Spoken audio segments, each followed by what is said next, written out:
Hello, Stranger Things fans, and welcome back to another episode of the Zone TV Movie Entertainment's. Oh, hold up. There we go.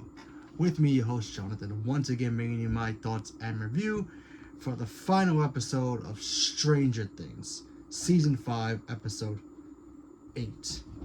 That's right. Today's the last episode, and for those who already are celebrating New Year's, Happy New Year. It's not New Year's here yet, but I finally watched it. I know a lot of people out there are, Netflix is crashing on them, so sorry for that. But spoilers, if you have not seen this episode, this is the last episode of Stranger Things, period. And my mind still kind of hurts from watching what I just watched. But I thought about it. I finished it about like an hour ago. I finished it, so I was able to think about it for a little bit. And I quite like the ending of this show. And but before we get to all that and talk about what the ending was, what does it mean, let's talk about the setup here. Obviously, we all know that the team, they all went into the Upside Down to stop Vecna from using the kids to pretty much bring in the abyss, as they called it, to the into Hawkins, into the rest of the world, basically crashing down through the Upside Down and going into the Hawkins. So everybody pretty much went into the Upside Down to go to, the abyss, except for two people. Obviously, Max stayed behind, and of course Vicky, obviously, because Vicky's kind of still brand new, so she's still behind to keep an eye on Max. But Max entered the Vecna's mind through the help of Elle and of course 8, and the three of them went in there, and Max kind of guided them to Henry's head to get into his house, so because that's where he was keeping the kids, and tried to rescue them. And let's just say it worked. However, there were some caveats. There were some stuff that actually happened. Get in there. They got to see some stuff that they never saw before. Kind of not explore Henry's mind, but seeing details that like what actually made Henry Vecna in the first place. We got to see that. That was pretty bonkers. While that's all happening, we had the team of Joyce, Will, Mike, Dustin, Jonathan, Nancy, Lucas, Robin. They all were at the tower in the Upside Down, hoping and waiting for the abyss to come down a little bit, so that way the antenna can poke through it, so they can climb up and get close enough to get in there to take out Vecna from the outside, while 11 was in the inside. However, things do start happening in this as Vecna kind of gets aware of what's going on. He fights Elle inside his mind, which is a cool little fight inside the house. But it wasn't more of a fight. It was more of, listen, we're going to fight just so that way the kids can see Henry for who he really is. Because remember, Holly was trying to tell the kids earlier in the last episode of, in episode 7, that Henry's a bad guy. He wants to destroy the world, but the kids didn't believe it, so they needed proof. So Callie, 8, she created her illusion to make the kids disappear, but still see Henry be all evil and transform into Vecna to try to destroy 11. So that was a brilliant little charade that they played, so that the kids can get away from his trance and get away from him, period, so that way they can run to the cave and be safe. Unfortunately, while that was happening, Vecna, aka Henry, aka 1, he figured it out, and he's like, alright, 2 could play at this game, and he decided to not go after Cal or go after 11. He decided to go after Hopper. While Hopper was in Hawkins' lab with Murray. Murray's on the roof. Jim was with 11's body while she was in the tank. Vecna decides to pay him a visit, show him some stuff that may or may not be real, but in a way kind of got into Hopper's head, which we got to see his daughter again, his first child, talking about how you failed and all of this and that. So that was an illusion. We also got to see Smoke kind of cloud him and make his vision blurry as he pulls his weapon. He used the weapon to bang bang, and through his eyes he shot Elle. in the chest. However, as he's breaking the glass and he tries to save her, it was an illusion the whole time, which was, I thought that was kind of cool on Henry's part to kind of get him to try to get Hopper to try to disconnect Al from his mind so that way he can be free to go after the kids. I thought that was a really little thing while the kids were running to the forest. Al and Aid both vanished out of there, and of course Max as well. They all disappeared back into their normal bodies. Everything was an illusion, so there was that. So plan B, basically they got to go through the other way around to get to Henry. Because remember, while Henry's inside his mind chasing the kids, his body is still floating into that claw-looking thing, that cave-looking thing that looks like a claw. And I'll get to that in a minute. I thought that stuff was actually kind of cool. Visually, this whole thing was great. So when they get to the cave, the kids are still hiding. But here's a cool little detail that I liked a lot. Obviously, we know the cave, Henry can't go in there. He freaking freaks out every time he sees it. But you see him in this, and you see him struggle to get in there. He's in pain. Every time he puts one toe inside the cave, he feels the pain. And then you even see Will trying to, see from his point of view, feel the pain as well. So I thought that stuff visually was very, very clever. So that was great. We also get to see Henry experience what happened to him in that cave as a kid all over again. So that was interesting as well. When Henry as a kid saw that scientist with the briefcase bleeding out inside the cave, and he had a weapon, and he tried to hurt Henry with the weapon, and Henry starts beating him with the rock, and then we find out what exactly is inside that case. And inside the case was, I would assume, and I could be wrong, it was for what it showed, it was a piece of rock, maybe from that abyss world, and inside it was all red, and it cracked open, and then it spread it into Henry and gave him the powers that he has. So that's basically how he became one before he becomes Vecna, because we all know how he becomes Vecna. Al puts him into the abyss, and then he becomes Vecna. But that's how he gets his one powers, which is kind of dope. You get to see Henry struggle, seeing all that all over again. You have Will trying to plead to him, listen, you are being used, the Mind Flayer used you don't have to do this. And he goes, no, I chose to do this. And then he's like, oh yeah, humanity is destroyed, it's disgusting, all that, and he wanted to cleanse it in his own way. So I thought that was very, very well done in that sense. And it really shows that Henry, in a way, when he was taking weak kids and calling Will a weakling, he was kind of weak too. He may look smart on the outside as a kid, but he was kind of weak too. He kind of just let the Mind Flayer take control of him just as much as they took control of Will. And I thought that stuff, the whole foreshadowing, he's kind of the opposite of Will in a way. So I thought that stuff was really, really cool. And then of course we get to see Jim and the kids. Jim and Al and 8 try to get out of there, out of Hawkins' lab in the Upside Down. Who shows up but the military? Of course, the military shows up in here. By the way, I was completely wrong about the military. I thought the military would have been taken out like in 5 seconds of the show. Nope, not at all, but the least. Only certain soldiers died. Like that one dude that they went into the mine to try to get information. He got killed. Al took him out like that. Took the gun. Bang bang. So I thought that was stuff cool. Unfortunately, he does take out not Al. Sorry, excuse me. He takes out 8, and 8's bleeding out, and she gone. So yeah, so now Jim and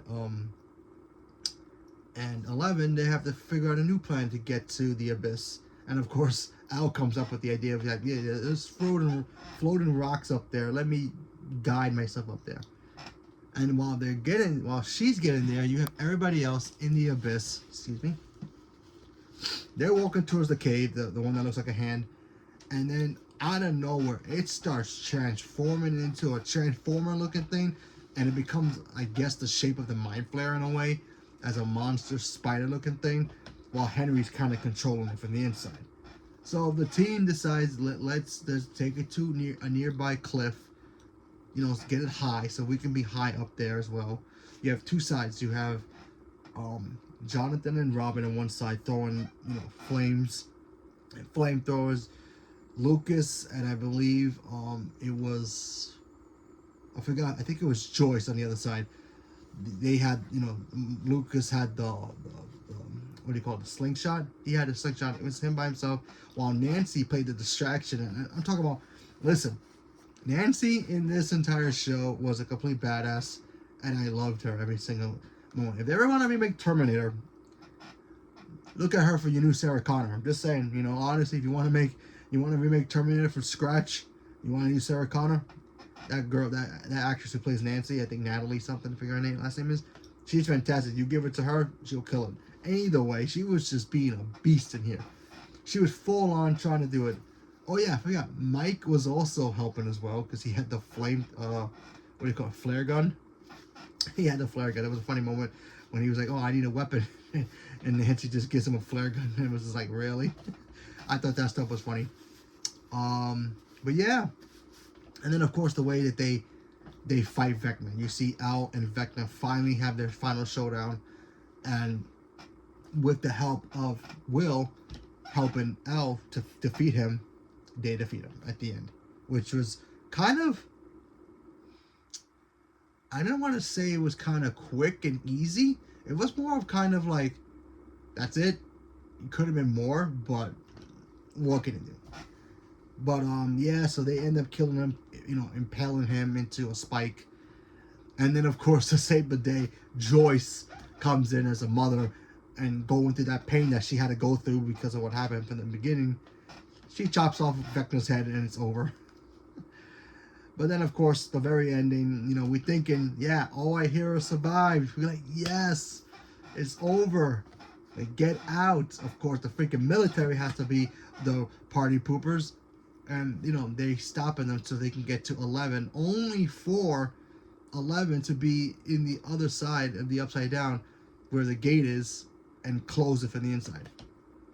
Getting rid of her, and because the bomb goes off that Jim and Murray left, because remember Mike built the bomb and then it blows up and then everything gets destroyed, closing the upside down permanently, and Al's gone. So Al gets killed in a way. So yeah, there's the big oh my god ending.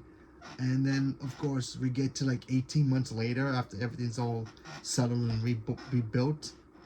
It's graduation day. We get to see our kids graduate. Obviously Dustin, Lucas, Mike, Will, and Max, they all graduate, and we get to see Robin, Nancy, Jonathan, and Steve all talk about meeting up once in a while and just reminisce about things that happen.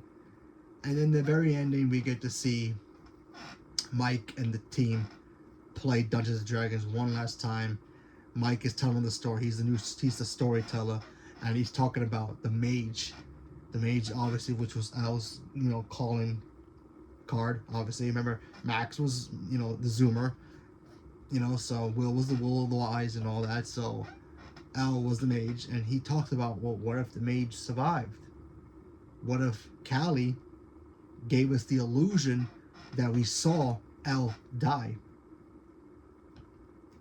Maybe Elle wasn't inside the upside down side of it, and she wasn't there at all. It was all an illusion, and she was able to escape through the tunnels. Remember the tunnels? Apparently she escaped. Kind of giving us a Inception ending, if you guys don't know that movie. Was that a dream? Was that not a dream? Kind of a situation. Kind of gave us that, thinking that, okay, is Elle alive? Is she still alive? Did she disappear? 'Cause remember, Mike and her were gonna disappear together and go to a place where there's 3 waterfalls and they can live happily ever after. But she's in a spot where it's so dangerous. If she shows us all that, she's gonna start this whole thing all over again. So she decides to leave everybody behind and forgets about them and moves on with her own life. And so that way these guys can be safe and be having their own happy ever after. She's gone. But is she dead? Is she not dead? I'm in the side of more if she's not dead. She just left and she's now doing her own thing. But that ending was I honestly thought she was actually dead, but then I didn't really think about I was so in shock that, like, wait, is she really dead? And then we got the reveal that maybe she's not. So I thought that was cool. So it could be a Inception kind of ending where we have to think about it, our own, beliefs. If we believe she's dead, she's dead. If we believe she's alive, she's alive. I'm going towards more of that she's still alive. She's out there doing her own thing, being safe, and everybody else is being safe as well. We also got to see everybody get their happy endings. Dustin's going to college. Lucas is with Max. Joyce and Hopper got engaged. They went to Enzo's. I thought that stuff was great. We saw Jonathan, Steve, Nancy, and Robin have their little happy ending as well. Steve is a teacher, sex ed teacher now, and he's coaching Little League with, Derek is part of his team, so the team that he coaches. So I thought that was cool. Overall, I thought this show was fantastic. I love this show so much. I'm gonna do another video about what was the good stuff about the show overall and what was the bad stuff overall. But for this, personally, I thought this ending was okay. It wasn't the strongest, and it wasn't the weakest thing that I thought was gonna happen. So honestly, the way that they beat Vecna like that was kind of like a letdown in a way. So that's my big negative.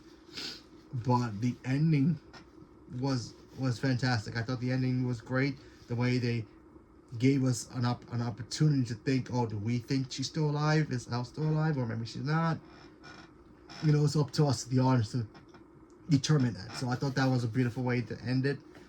And, oh yeah, the way it really ends is basically Holly and her friends are now playing Dungeons and Dragons, just like how Mike and the team did the same thing in that same basement. So, beautiful way to send off the team. I thought that was fantastic. And, yeah, and it just ends. And it was great. My only one real negative about this ending, everybody got their happy ending, but we still don't know what the heck happened to the former sheriff. After, Hopper supposedly died and he went to Russia and his deputy became the sheriff. What the heck happened to him? It's like when the army showed up, they fired all the police over there and there was no police. But at the end of this episode, Hopper's the chief of police still, and it's like, so where's his deputy? Nothing. None. His two deputies are not there no more. Like, that's like my only one real what the heck mystery. But either way, this show is fantastic. I think I'm gonna do a video on everything I loved and everything I didn't love about this show, and maybe in a week. But yeah. Excuse me. But yeah, I think it was fantastic. I thought the ending was great, minus the fact that it did kind of was a little letdown of a fight scene. The fight scene was cool, but it was just like, really? You build all this up just to end like that? It kind of reminded me of Harry Potter, where we're like, oh right, Harry versus Voldemort, and we knew the fight scene was going to be kind of short because the way it was written in the book. And for straighter things, we're building up to Elle versus Vecna, the final showdown, and it kind of just ends like that in a way. So, although it was a great scene, it was just like, that's it. All that because of that. So they didn't really have to go into the mind of Vecna to get the kids. They could have just went to the cave and kicked his butt there, and it would have been over. But either way, still whatever.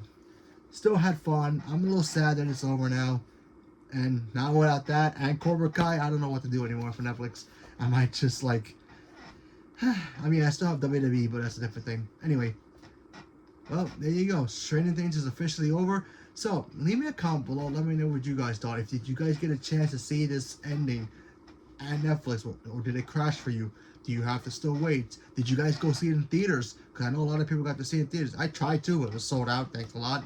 But I think sold out in seconds. So I should have just got a ticket. But either way, I enjoyed it. I had my little gripes with it. I love the ending overall. But, I'm going to be sad that it's gone. There's nothing else.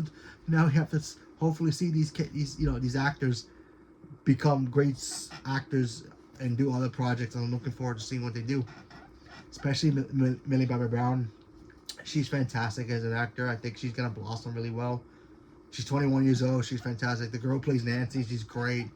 I mean, I hope everybody else does good stuff afterwards too. So thank you very much for bringing the entertainment, and we shall see you guys in the next time. So leave a comment below. Let me know what you guys thought. Stay tuned for more. And thank you very much, and have a good night and a happy New Year.